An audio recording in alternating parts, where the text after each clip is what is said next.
Good morning बच्चों। तो आज हम करेंगे आपका lecture number 3 of your chapter first, that is some basic concept of chemistry.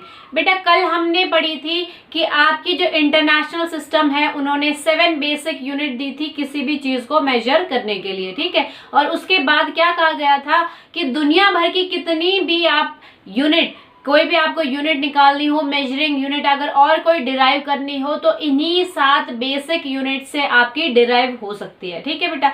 तो हम आज कुछ ऐसे यूनिट्स पढ़ेंगे जो कि आपकी वही 7 बेसिक यूनिट से डिराइव हुई है। तो पहली जो हमारी है बेसिक यूनिट ऑफ मेजरमेंट वो है आज जो हमें पढ़नी है 7 तो आपकी बेसिक यूनिट है। उसके अलावा आज हम जो पढ़ेंगे वो है आपका mass and weight. Mass and weight. बेटा ज्यादातर बच्चे मास और वेट को एक ही चीज समझते हैं, बट आप 11th क्लास में आ चुके हो तो अब आपका टाइम है, आप हायर स्टडीज कर रहे हो तो आपको इन दोनों के बीच में डिफरेंस पता होना चाहिए। बेटा मास आपका क्या होता है? मास होता है आपका amount of, it is the amount of matter present. कह सकते हो आप किसी भी चीज में कितना अमाउंट मैटर का प्रेजेंट है उसको आप कहोगे मास। सपोज कर लो मैं एक मैटर हूं, ठीक है। मैं अपना एग्जांपल लेती हूं तो मेरा मास कितना होगा? मेरा मास उतना होगा जितना मेरे अंदर मैटर की अमाउंट होगी, कि मेरी बॉडी के अंदर कितनी मैटर की अमाउंट है वही बताएगी मेरा मास कितना होगा। जैसे फॉर एग्जांपल मेरे अंदर क्या है? ब्लड है, ब्लड भी एक मैटर है। ब्लड वेन्स है वो भी एक मैटर है। आर्टरीज है वो भी एक मैटर है। सेल्स है वो भी एक मैटर है। प्रोटीन विटामिन है वो भी मैटर है। ऑर्गन्स है वो भी मैटर है, जैसे स्टमक हो गया, लीवर हो गया, हार्ट हो गया, ये सारे भी मैटर है आपके। बोन्स हैं वो भी मैटर है।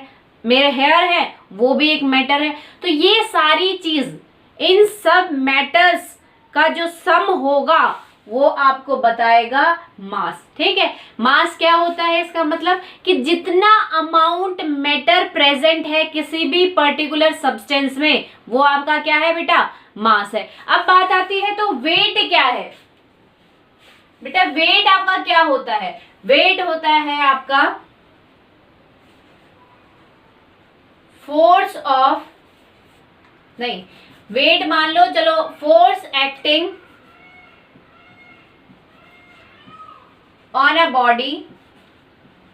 किसी भी बॉडी पे कितना फोर्स एक्ट कर रहा है प्लस उस बॉडी का मास कितना है, ये आपका होता है वेट। अब आपको पता है कि किसी भी बॉडी पे कौन सा फोर्स एक्ट करता है, आप फिजिक्स में पढ़ चुके होंगे 10th क्लास में। कौन सा फोर्स आपकी बॉडी पे एक्ट करता है? Gravitational force. तो आप कह सकते हो फोर्स की जगह आप लिख सकते हो कि gravitational, amount of gravitational force acting on a body plus उस बॉडी का मास कितना है। मास मतलब कि उसमें कितना अमाउंट ऑफ मैटर प्रेजेंट है, ठीक है बेटा। तो जैसे क्या बोल, ग्रेविटेशनल फोर्स प्लस किसी भी पर्टिकुलर बॉडी का मास, वो आपको बताएगा उस बॉडी में कितना वेट है, ठीक है बेटा। एक बहुत इंपॉर्टेंट चीज और बता दूं मैं आपको मास के बारे में कि मास जो है आपका क्या रहता है? कांस्टेंट। मास आपका क्या रहता है? कांस्टेंट। सपोज आपका मास, सपोज मैं अपना ही एग्जांपल कंसिडर कर लेती हूँ। मेरा जो मास है वो 45 kg है, ठीक है। मेरा मास कितना है? 45 kg है। तो अब मैं फिलहाल हरियाणा में हूँ, मैं दिल्ली चली जाती हूँ तो वो 45 kg रहेगा। मैं पंजाब चली जाती तो भी 45 kg रह जाएगा, ठीक है। तो मास जो होता है, आप चाहे कहीं पे भी ट्रैवल कर लो, वो हमेशा कांस्टेंट रहता है, ठीक है। बट बात करते हैं बेटा वेट की। आपको पता है कि ग्रेविटेशनल फोर्स अलग अलग जगह अलग अलग लगता है, ठीक है। आप मून पे जाओगे उसके ऊपर आपका ग्रेविटेशनल फोर्स अलग लग रहा होगा वहां पे, ठीक है। आप सन पे आप क्या बोलते हैं यूनिवर्स में और कहीं जाओगे तो वहां अलग लग रहा होगा। तो वेट जो है आपका क्या होगा? चेंज होगा अकॉर्डिंगली, चेंज अकॉर्डिंगली। पर मास आपका क्या होगा? मास उतना ही रहेगा, जितना मास आपका यहाँ है उतना ही आपका क्या होगा, मून पे भी उतना ही मास रहेगा। ठीक है, तो वहां चेंज क्या होगा, वहां चेंज होगी आपकी ग्रेविटेशनल फोर्स। ठीक है बेटा, तो आपका क्या है, मास हमेशा कांस्टेंट होता है चाहे आप एक जगह से दूसरी जगह चले जाओ, बट ग्रेविटेशनल फोर्स कांस्टेंट नहीं रहता, इसीलिए जो वेट है आपका क्या होता है, वो भी कांस्टेंट नहीं होता, क्योंकि आपका वेट क्या है, amount of gravitational force acting on a body plus mass. तो जब ग्रेविटेशनल अलग अलग, आप अलग अलग जगह पे ग्रेविटेशनल फोर्स अलग होगा, तो यानी कि वेट भी आपका क्या होगा, अलग अलग होगा। ठीक है बेटा, तो आपको मास और वेट के बारे में डिफरेंस पता चल गया होगा। अब बात करते हैं हम इसकी एसआई यूनिट की, स्टैंडर्ड इसकी यूनिट है क्या। मास की स्टैंडर्ड यूनिट क्या है बेटा, मास की स्टैंडर्ड यूनिट जो एसआई यूनिट यूज करते हो वो है केजी। ठीक है, किलोग्राम। और आपको अगर आपको आपको क्या बोलते हैं, और लेबोरेटरी में अगर लिया जाए, ये तो आपकी बेसिक यूनिट है कि आप जो यहाँ यूज कर रहे हो, बट आपने देखा होगा लेबोरेटरी में आप ऐसा तो यूज नहीं करते कि आपने 1 kg NaCl लिया, उसके साथ आपको रिएक्शन करनी है, नहीं। लेबोरेटरी जो होती है आपकी, जो लैब्स होती है, स्कूल लैब ले लो या फिर वैसे जनरली लैब ले लो बेटा, उसमें आप हर एक केमिकल का बहुत छोटा अमाउंट यूज करते हो। ठीक है, तो उस टाइम आपकी जो मेजरिंग यूनिट होगी वो केजी नहीं रहेगी, उस टाइम आप क्या करोगे, एक कॉमन यूनिट यूज करोगे जिसको आप क्या बोलते हो, ग्राम बोलते हो। ठीक है, तो आप लिख सकते हो it can also be measured by a common unit, जिसको आप कॉमनली लैब्स में यूज करते हो, जिसका नाम है ग्राम। ठीक है, तो अगर केजी को ग्राम में कन्वर्जन करना है तो आपका जो कन्वर्जन फॉर्मूला है वो देखो क्या है, 1 kg इज इक्वल टू 1000 ग्राम। ठीक है बेटा, ये आपका कन्वर्जन फॉर्मूला है कि अगर आपको लैब्स में क्या है, आप generally KG SI unit use करते हो, आपको नहीं पता कि आप कैसे उसको ग्राम में निकालोगे लैब में, तो इस फॉर्मूले को यूज करके आप केजी की अमाउंट ग्राम में कैलकुलेट कर सकते हो। ठीक है बेटा, तो ये बात हो गई आपकी पहली जो यूनिट है मास एंड वेट। 7 यूनिट से अलग निकल के जो हमने एक यूनिट निकाली, मास एंड वेट। अब हम अपनी सेकेंड यूनिट की तरफ बढ़ते हैं, जो कि आपकी है आज की सेकेंड यूनिट कौन सी, जिसके बारे में आप डीपली पढ़ोगे, वो है वॉल्यूम। ठीक है बेटा, तो बेटा सेकेंड जो यूनिट हम पढ़ेंगे वो आज है वॉल्यूम। मेजरमेंट की सेकेंड यूनिट जो हम पढ़ेंगे वो है वॉल्यूम। बेटा जैसे ही बच्चे वॉल्यूम का नाम सुनते हैं, या जैसे ही आप लोग वॉल्यूम का नाम सुनते हो, आप उसको रिलेट करते हो लिक्विड से। ठीक है, कि वॉल्यूम मीन्स लिक्विड की वॉल्यूम। ठीक है बेटा, पर वॉल्यूम हमेशा लिक्विड से ही रिलेट नहीं होती। फॉर एग्जाम्पल मैं आपको समझा दूं कि सपोज हमारा एक क्यूब है, ये हमने एक क्यूब लिया है,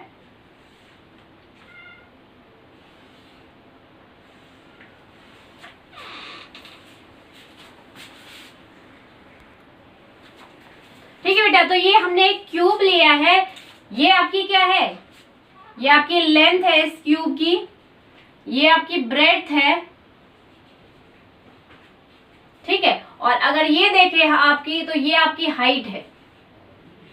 ठीक है, तो आपने मैथ्स में पढ़ा होगा कि ये आपका क्या है, क्यूब है। मैथ्स में पढ़ा होगा कि वॉल्यूम जो है आपकी क्यूब की, वॉल्यूम क्या होती है, वॉल्यूम होती है length into breadth into height. ठीक है, और अगर आप इस क्यूब को अपने क्या बोलते हैं मैथ्स में वाली क्यूब से रिलेट करो बेटा, तो आप क्या देख रहे हो कि ये कंटेनर क्या है, फिल थोड़ी ना, एम्प्टी है। यानी कि वॉल्यूम का मतलब होता है कि किसी भी खाली चीज में कितना सब्सटेंस आ सकता है। जैसे अगर मैं बॉटल का एग्जांपल लूं, तो बॉटल आपकी क्या है, आप पूछते हो ये एक पर्टिकुलर बॉटल है, इसमें कितना पानी आ सकता है, यानी कि उस बॉटल की वॉल्यूम क्या है। ठीक है, बॉटल जरूरी थोड़ी ना है कि अभी मैंने आपको बताया था कि वॉल्यूम को आप रिलेट करते हो लिक्विड से, तो जरूरी थोड़ी ना उस बॉटल में आप लिक्विड ही डाल सकते हो, आप उसमें कंकड़ भी डाल सकते हो।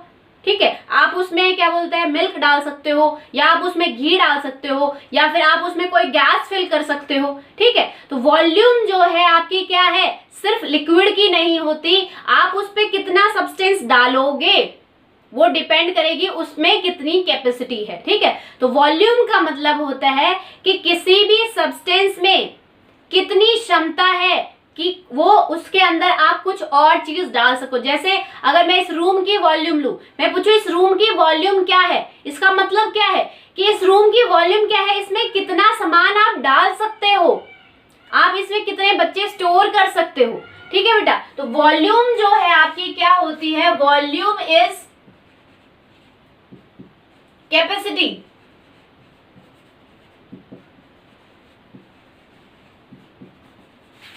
Volume is defined as the capacity of container, कि उस कंटेनर की उस कंटेनर में कितनी क्षमता है या उसमें कितनी कैपेसिटी है, वो कितना सब्सटेंस अपने अंदर डलवा सकता है, डाल सकता है। ठीक है, तो वॉल्यूम का मतलब होता है कैपेसिटी। तो अब बात करते हैं इस क्यूब की, यानी कि इस क्यूब की अगर वॉल्यूम पूछी जाए कि इस क्यूब की वॉल्यूम क्या है, जो कि आपने मैथ्स के फॉर्मूले से बताया लेंथ ब्रेथ इनटू हाइट होती है, तो क्यूब की वॉल्यूम पूछने का मतलब क्या है कि उसकी कितनी वॉल्यूम है, उसमें कितनी कैपेसिटी है सामान आने की।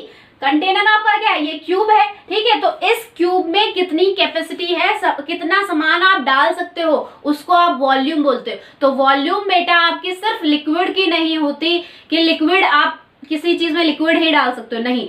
वॉल्यूम का मतलब होता है एक ऐसी खाली चीज जिसमें आप कुछ डाल सकते हो, तो वो कितना डाल सकते हो, उस खाली चीज खाली जो कंटेनर है उसकी कितनी कैपेसिटी है, वो उसकी वॉल्यूम होती है। ठीक है बेटा, अब देखो बेटा वॉल्यूम आप कैसे ले रहे हो, वॉल्यूम आप कैलकुलेट करते हो, आपने मैथ्स में पढ़ा होगा लेंथ ब्रेथ इनटू हाइट। ये लेंथ है, ये ब्रेथ है और ये हाइट है। ठीक है तो ये सारी लेंथ ही, लेंथ ब्रेथ और हाइट है क्या, सारी लेंथ ही है, लेंथ है आपकी सारी। और आपको मैंने कल 7 बेसिक यूनिट में पढ़ाया था कि लेंथ जो है, लेंथ आई थी ना उसमें 7 बेसिक यूनिट में, लेंथ को डिनोट करते हो आप एल से, और जिसकी एसआई यूनिट होती है मीटर। क्या होती है बेटा, मीटर होती है। यानी कि अगर मैं मानूं, लेट सपोज मैं कंसिडर कर लूं लेंथ आपकी क्या है 1 मीटर है, और ब्रेड्थ आपकी क्या है वो भी 1 मीटर है, और हाइट आपकी क्या है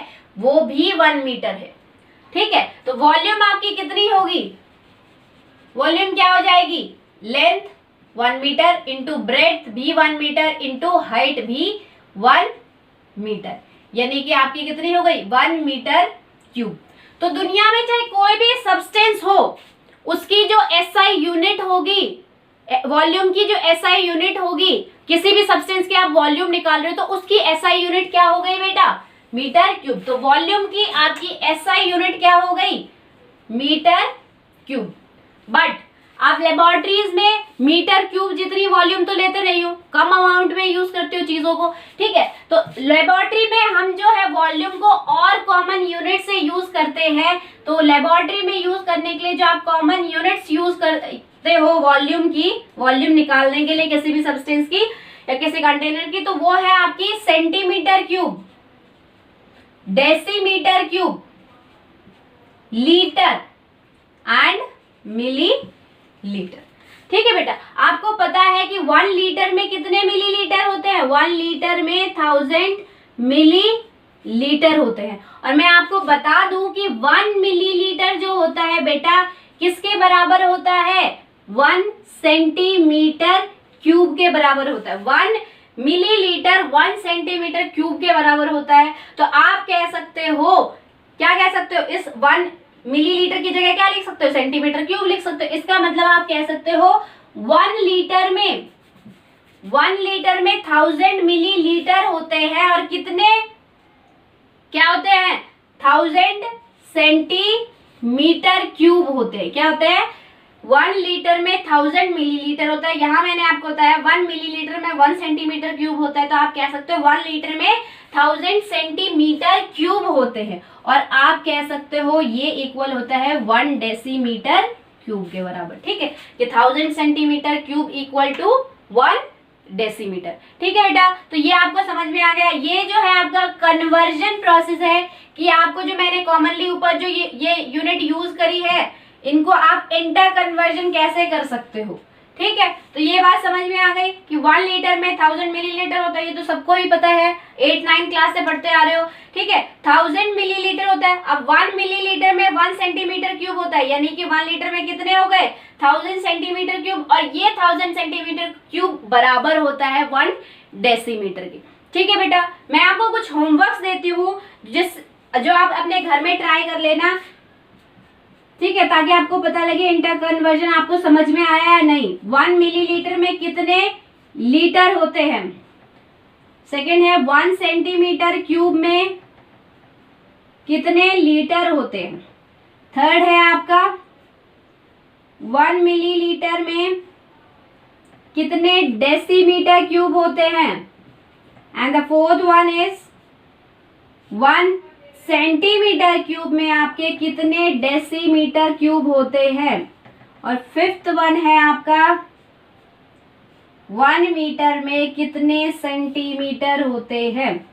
ठीक है बेटा, तो ये आपका होमवर्क है, ये आपको करना है और आप मेरे पास सेंड कर सकते हो। ठीक है बेटा, तो ये आपकी हुई बात वॉल्यूम की, जिसकी यूनिट होती है मीटर क्यूब, जो कि हमने निकाली है आपकी जो 7 SI यूनिट मैंने आपको बेसिक यूनिट्स बताई थी उन्हीं से निकाली है। और जो आप कॉमनली यूज करते हो वॉल्यूम निकालने लेबोरेटरीज में, वो है centimetre cube, decimetre cube, litre and millilitre, और इनका इंटर कन्वर्जन मैंने आपको यहाँ पे बताया है। ठीक है, और वॉल्यूम आपकी होती क्या है, किसी भी खाली सब्सटेंस की कैपेसिटी, उसमें कितनी कैपेसिटी है किसी और सब्सटेंस को फिल करने की, तो आपके वॉल्यूम होता है कैपेसिटी ऑफ अ कंटेनर। ठीक है बेटा, तो हम आपकी आज नेक्स्ट यूनिट करते हैं, थर्ड है, जो कि आपकी है डेंसिटी।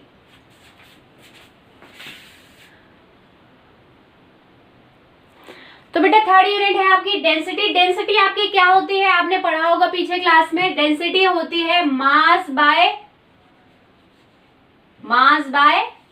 वॉल्यूम। ठीक है, और डेंसिटी का फॉर्मूला भी यही होता है। डेंसिटी का फॉर्मूला क्या होता है, डेंसिटी का फॉर्मूला होता है मास अपॉन वॉल्यूम।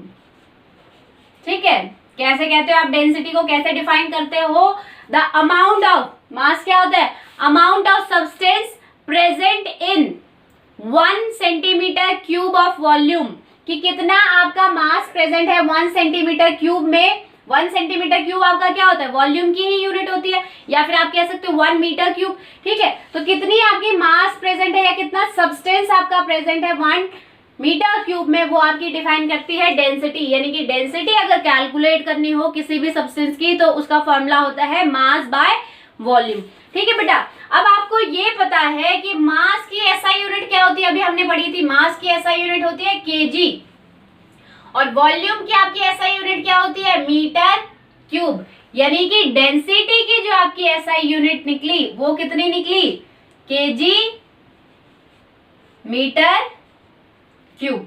ठीक है, तो आप बेटा इसको ऐसे तो लिख नहीं सकते हो। ठीक है, एग्जाम में आप इसको और सिंप्लीफाई फॉर्म में लिखते हो, तो आप लिखते हो इसको केजी मीटर क्यूब इनवर्स। इसका मतलब होता है बेटा, या फिर आप इसको ऐसे भी लिख सकते हो केजी पर मीटर क्यूब। पर अगर ये पर नहीं लगाना, इसका मतलब ये स्लैश जो है, इसका मतलब ये डिनोमिनेटर में आ रहा है, डिनोमिनेटर में। तो बेटा डिनोमिनेटर को कभी भी, डिनोमिनेटर में जो पावर है उसको कभी भी आप ऊपर लेते हो तो वो रिवर्स हो जाती है। जैसे आपकी पावर क्या है, 3 है, तो इसको जब आप ऊपर लोगे, फिजिक्स में आप पढ़ रहे होगे अभी, ठीक है, ये पावर कन्वर्जन, तो आप जब इसको ऊपर लोगे तो ये क्या हो जाएगी, -3 हो जाएगी। अगर आपकी पावर नीचे माइनस में है तो ऊपर जाके कन्वर्ट हो जाएगी +3 में। ठीक है, तो आप इसको सिंप्लीफाइड फॉर्म में लिख सकते हो ये। तो डेंसिटी की आपकी एसआई यूनिट है केजी पर मीटर क्यूब। ठीक है बेटा, तो नेक्स्ट हम करेंगे आपकी एसआई यूनिट, वो है टेम्परेचर, जो कि आज के लास्ट मेजरिंग स्केल होगा। ठीक है,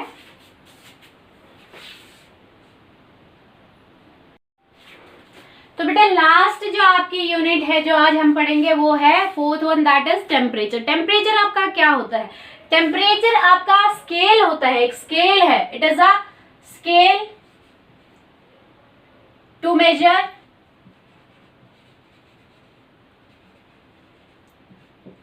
द हीट। ठीक है, या फिर एनर्जी कह सकते हो। कि आप हीट जो है या एनर्जी जो है मेजर करते हो with the help of temperature. तो टेम्परेचर आपका एक ऐसा स्केल है जो कि हीट में कितना चेंज हो रहा है या एनर्जी में कितना चेंज हो रहा है उसके हेल्प से आप मेजर करते हो। तो टेम्परेचर को आप कैसे, किस इंस्ट्रूमेंट से मेजर करते हो? इंस्ट्रूमेंट का नाम होता है थर्मोमीटर। थर्मोमीटर, ठीक है। थर्मोमीटर सबने देखा होगा, डॉक्टर्स यूज करते हैं, आप लोगों के घर में भी होगा। तो बेटा मैं आपसे एक क्वेश्चन पूछना चाहती हूँ। आप ये कहते हो कि मेरे को 100 डिग्री बुखार है, 100 डिग्री बुखार है, या मेरी बॉडी टेम्परेचर 98 डिग्री है, ठीक है। या फिर कई बार आपने सुना होगा ये कहते हैं कि आज का तापमान जो है, आज का जो टेम्परेचर है 45 डिग्री है, ठीक है। या फिर कहते हो ये घट के 30 डिग्री हो गया। गर्मियों में आप बहुत सुनते हो न्यूज में, न्यूज़पेपर में। तो क्या जो आप बॉडी का टेम्परेचर जो देख रहे हो या जो डॉक्टर्स आपको बता रहे हैं कि आपको इतना डिग्री बुखार है, और जो आप नॉर्मली जो आप गर्मी या सर्दी में जो आप टेम्परेचर देख रहे हो कि 45 डिग्री हो गया या 30 डिग्री हो गया, 2 डिग्री हो गया सर्दियों में, तो क्या ये दोनों टेम्परेचर सेम है? एक बार सोच के देखो, क्या कभी किसी ने सोचा ये दोनों टेम्परेचर सेम है? क्या किसी ने ध्यान से उस थर्मामीटर को देखा है जो आपके डॉक्टर्स यूज करते हैं या फिर जो आप अपनी बॉडी का टेम्परेचर मेजर करने के लिए अपने घरों पे यूज करते हो? ठीक है, एक बार उस मेरे ये पढ़ाने के बाद एक बार अपने घर पे जाके जरूर देखना है। तो अब आपका जो वो डाउट है कि क्या जो आपका गर्मी या सर्दी का जो टेम्परेचर बताते हैं न्यूज वाले, या आपने जो न्यूज पेपर में पढ़ा है कि इतनी गर्मी हो गई या 45 डिग्री टेम्परेचर हो गया, या फिर आप के जो डॉक्टर्स बताते हैं कि आपको 100 डिग्री बुखार है, क्या ये दोनों सेम है या डिफरेंट है, वो आज हम देखेंगे। बेटा टेम्परेचर जो है आप मेजर करते हो केल्विन्स में, यानी कि उसकी एसआई यूनिट क्या है? केल्विन, ठीक है, जिसको आप डिनोट करते हो के से। किससे डिनोट करते हो? के से। डिग्री के से नहीं, सिर्फ के से, ठीक है बेटा। तो आपको आपके जो टेम्परेचर होते हैं मेजर करने के लिए आपके पास होते हैं 3 स्केल, ठीक है। एक स्केल ये है जिसको आप बोलते हो केल्विन स्केल, ठीक है बेटा। दूसरा आपका स्केल है ये जो आपने सुना होगा कई बार, ये है डिग्री सेल्सियस स्केल, ठीक है। तीसरा स्केल जो है, इसको भी थोड़ा छोटा बना लेते हैं, ठीक है, ये है आपका केल्विन स्केल। तीसरा जो स्केल है आपका वो होता है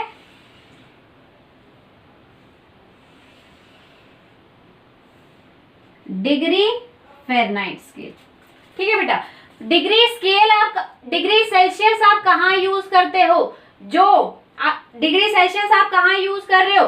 जो आपका बेटा टेम्परेचर यूजुअली आप जो न्यूज में सुनते हो कि इतना टेम्परेचर घट गया या इतना बढ़ गया या इतनी गर्मी हो गई या 45 डिग्री सेल्सियस आज का टेम्परेचर है, ठीक है, वो आपका क्या है? Degree Celsius. क्या है? Degree Celsius. अब बात करते हैं क्लिनिकली जो डॉक्टर्स यूज करते हैं, जो आप थर्मामीटर अपनी बॉडी टेम्परेचर नापने के लिए यूज करते हो, वो यूज करते हो डिग्री फ़ारेनहाइट का, ठीक है। और ये आपका है साइंटिफिक वर्ल्ड के लिए, यानी कि ये हमारा काम की चीज है जो आप केमिस्ट्री में लैब्स में यूज करोगे या फिजिक्स में, बायो में, जिसमें भी जितने भी साइंटिफिक या आपके कहूँ मैं साइंटिस्ट यूज करते हैं या केमिस्ट यूज करते हैं, वो आपका है वो आपका है केल्विन स्केल। तो आपके टेम्परेचर मेजर करने के 3 स्केल है, degree Celsius, kelvin and degree Fahrenheit. Degree Celsius आप क्या बोलते हैं, नॉर्मली जो गर्मी सर्दी आपकी बढ़ रही है, आप सुन रहे हो 45 30 डिग्री 2 डिग्री हो रहा है, वो आपका डिग्री सेल्सियस में होता है, ठीक है। केल्विन आपका साइंटिफिक वर्ल्ड के लिए होता है, डिग्री फ़ारेनहाइट आपका क्लिनिकल यूज के लिए होता है, ठीक है बेटा। तो आपके हर स्केल में जो यहाँ जो पॉइंट होता है वो शो करता है आपका फ्रीजिंग पॉइंट, या आप इसे कह सकते हो मेल्टिंग पॉइंट, फ्रीजिंग पॉइंट, या फिर आप कह सकते हो मेल्टिंग पॉइंट, ठीक है बेटा। और यहाँ जो ऊपर जो टेम्परेचर होता है वो आपका होता है बॉइलिंग पॉइंट। तो आपको पता होगा कि आपका जो पानी होता है उसका फ्रीजिंग पॉइंट क्या होता है? पानी बर्फ में कब कन्वर्ट होता है? 0 डिग्री सेल्सियस पे, यानी कि आपका केल्विन में यहाँ क्या होगा? 0 डिग्री सेल्सियस। और ऊपर जो होता है आपका क्या होता है? 100 डिग्री सेल्सियस, यानी कि जो वाटर का बॉइलिंग पॉइंट है कितना होता है 100 डिग्री सेल्सियस। तो जैसे जैसे हीट बढ़ती जाती है आपका टेम्परेचर भी इंक्रीज होता जाता है। ठीक है, ऐसे ही सेम यहाँ पे रहेगा। ठीक है बेटा, यहाँ पे बिल्कुल सेम रहेगा आपका कि जो यहाँ पे भी आपका क्या होगा डिग्री फ़ारेनहाइट में भी यहाँ पहले आएगा आपका फ्रीजिंग पॉइंट और ऊपर आएगा आपका बॉइलिंग पॉइंट। ठीक है बेटा, तो इनको आप इंटर कन्वर्ट कैसे कर सकते हो कि अगर आपको डिग्री सेल्सियस में स्केल दिया है तो आप फ़ारेनहाइट में कैसे करोगे या केल्विन में कैसे करोगे। तो उस इंटर कन्वर्जन के लिए मैं आपको फॉर्मूला बता देती हूँ। अगर आपको डिग्री फ़ारेनहाइट में कन्वर्ट करना है तो वो फॉर्मूला है 9/5 multiply by degree Celsius plus 32। ठीक है, अगर आपको केल्विन को आपका डिग्री सेल्सियस दिया है और आपको केल्विन में कन्वर्ट करना है तो क्या है डिग्री सेल्सियस प्लस 273। ठीक है बेटा, तो आप इस इंटर कन्वर्जन फॉर्मूले से इन तीनों स्केलों को एक दूसरे में कन्वर्ट कर सकते हो। इन तीनों स्केल की वैल्यू आप कैलकुलेट कर सकते हो। जैसे फॉर एग्जाम्पल आपका डिग्री सेल्सियस में जो फ्रीजिंग पॉइंट होता है स्केल में, बर्फ का जमने का जो क्या बोलते हैं पॉइंट होता है यानी कि फ्रीजिंग पॉइंट होता है, वो होता है 0 डिग्री सेल्सियस। अगर मुझे उसे केल्विन में कन्वर्ट करना है, मुझे नहीं पता कि केल्विन का जो टेम्परेचर फ्रीजिंग पॉइंट कितने से स्टार्ट होता है, तो अगर मुझे केल्विन में करना है तो K equal two degree Celsius में कितनी वैल्यू दी है 0 डिग्री सेल्सियस, तो यहाँ लिखो 0 प्लस 273 यानी कि केल्विन की वैल्यू आपकी कितनी आ गई 273। ठीक है, कई जगह 273 भी गिवन होता है बेटा, कई जगह आपका क्या होता है 273.15 भी गिवन होता है। ठीक है, तो हम यही ले लेते हैं, तो आपका होगा 273.15 यानी कि फ्रीजिंग पॉइंट जो केल्विन स्केल में यहाँ होता है। इसको मिटा दूं, अब तो सबको पता ही चल गया होगा यहाँ पे हम क्या लिखेंगे। ठीक है, तो यहाँ पे ये जो स्केल होता है कितना पॉइंट दिखाता है 273.15। अगर मैं केल्विन स्केल में बॉइलिंग पॉइंट देखूं कि सबसे ऊपर वाला जो पॉइंट होता है मार्क जो होता है स्केल में क्या होता है, तो डिग्री सेल्सियस में कितना 100 डिग्री सेल्सियस। तो केल्विन में अगर करूं मैं, ये फर्स्ट हो गया, सेकंड केल्विन में अगर मैं करूं, केल्विन में बेटा डिग्री सेल्सियस की जगह कितनी वैल्यू 100 डिग्री सेल्सियस प्लस 273.15 जो कि आपका होता है कितना 373.15। ठीक है, तो ये पॉइंट आपका कितना होगा, बॉइलिंग पॉइंट आपका कितना होगा 373.15। ठीक है बेटा, तो आपने डिग्री सेल्सियस को इजीली कन्वर्ट कर लिया केल्विन में। यूजुअली आप केमिस्ट्री में क्या होता है एसआई यूनिट आपकी क्या है टेम्परेचर की केल्विन है, तो जितने भी न्यूमेरिकल्स दिए होंगे आपका उसमें टेम्परेचर दिया होगा, तो पहला आपका जो पहला स्टेप है वो क्या है उन न्यूमेरिकल्स में टेम्परेचर वैल्यू को किसमें करना केल्विन में कन्वर्ट करना। तो केल्विन का बता दिया मैंने आपको।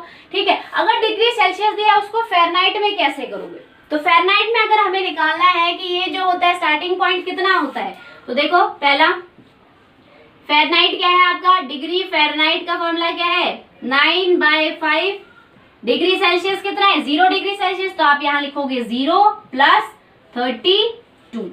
किसी भी चीज को 0 से मल्टीप्लाई करते हो तो 0 ही आता है, तो 0 प्लस 32 कितना हो जाएगा 32। यानी कि डिग्री केल्विन में आपका ये स्टार्टिंग पॉइंट जो कि आपका फ्रीजिंग पॉइंट होता है वो कितना होता है 32 डिग्री। अब बात करते हैं बेटा कि उसका बॉइलिंग पॉइंट यानी कि जो लास्ट में जो आपकी वैल्यू होती है स्केल में वो कितनी होती है, तो लास्ट में आपकी वैल्यू कितनी है डिग्री सेल्सियस में कितनी है 100 डिग्री। ठीक है, जो कि आपका वाटर का बॉइलिंग पॉइंट होता है। तो 9/5 मल्टीप्लाई बाय 100 प्लस 32, इसको मल्टीप्लाई करोगे तो 20 और ये आपका आएगी वैल्यू कितनी आएगी, इसको मल्टीप्लाई करो 29 कितना होगा बेटा 180 प्लस 32, इसकी वैल्यू आएगी 212 डिग्री फ़ारेनहाइट। ठीक है, तो ये आपकी वैल्यू आ जाएगी, यानी कि यहाँ पे क्या है कितनी वैल्यू है 212 डिग्री फ़ारेनहाइट।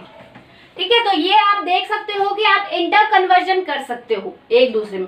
अब बात करो डिग्री सेल्सियस और डिग्री केल्विन में। बेटा डिग्री सेल्सियस और डिग्री केल्विन में डायरेक्ट रिलेशन है, यानी कि अगर यहाँ पे 1 डिग्री इंक्रीज होगा, यानी कि टेम्परेचर अगर 1 डिग्री हो जाए तो यहाँ पे भी इसी वैल्यू में 1 डिग्री इंक्रीज होगा, यानी कि आपका हो जाएगा 274.15। अगर यहाँ पे 50 डिग्री इंक्रीज होगा तो इसमें भी 50 डिग्री इंक्रीज होगा इस वैल्यू में। ठीक है, तो आपका जो डिग्री सेल्सियस स्केल होता है और केल्विन का स्केल होता है उनमें डायरेक्ट रिलेशन होता है। ठीक है बेटा, अब बात करते हैं डिग्री फ़ारेनहाइट की, तो इनमें डायरेक्ट रिलेशन नहीं है। तो आज का आपका होमवर्क जो है कन्वर्जन का वो ही रहेगा कि 50 डिग्री सेल्सियस को आप कन्वर्ट करो, केल्विन में उसकी कितनी वैल्यू होगी और डिग्री फ़ारेनहाइट में उसकी कितनी वैल्यू होगी। ठीक है बेटा, that's all for today. Okay, thank you.